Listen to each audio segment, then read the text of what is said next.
বিশ্বাসের সঙ্গে তৃণমূলের ছবি কত চাই আমলাম বলেই তো খোকন বিশ্বাস অ্যারেস্ট হয়েছে। ডাক্তার মানস ভূঁইয়াকে জনগণ তাড়া করেছে, আর এটা বাজির কারখানা আপনি প্রমাণ করতে পারবেন। রানাঘাটের পুলিশ সুপার বলছে এটা লাইসেন্স বলেই তো খোকন বিশ্বাস অ্যারেস্ট হয়েছে। খোকন বিশ্বাস তো শাসক দল ঘনিষ্ঠ। আপনি কত ছবি নেবেন আমার সঙ্গে, মানে আমার কাছ থেকে, যে খোকন বিশ্বাসের সঙ্গে তৃণমূলের ছবি কত চাই আমার কাছে আছে।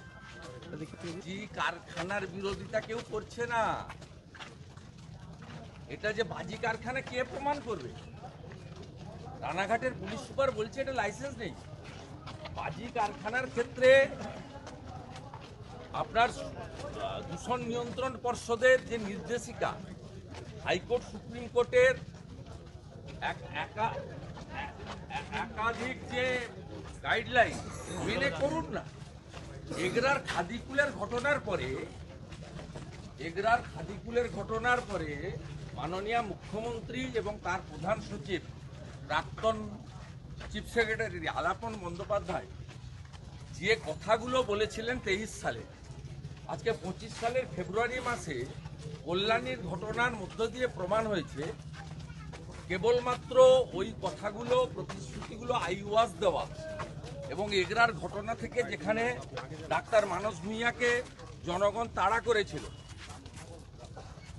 সেখান থেকে চোখ ঘুরিয়ে দেওয়ার জন্য বলা হয়েছিল, তার কোনো ইমপ্লিমেন্টেশন নেই।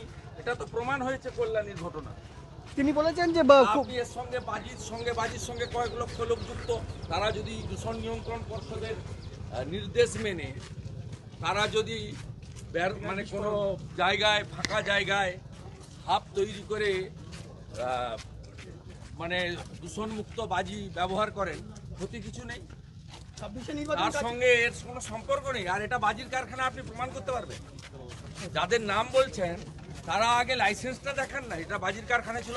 আর যদি বাজির কারখানা হয়ে থাকে তাহলে খোকন বিশ্বাস গ্রেপ্তার হবে কেন? দাদা বাড়িতে যে ফায়ার সেফটির জন্য, যে ফায়ারের জন্য যে সিলিন্ডার আছে, সেটাও তৃণমূলের লোক ছিল, ওই জন্য সব ছাড়।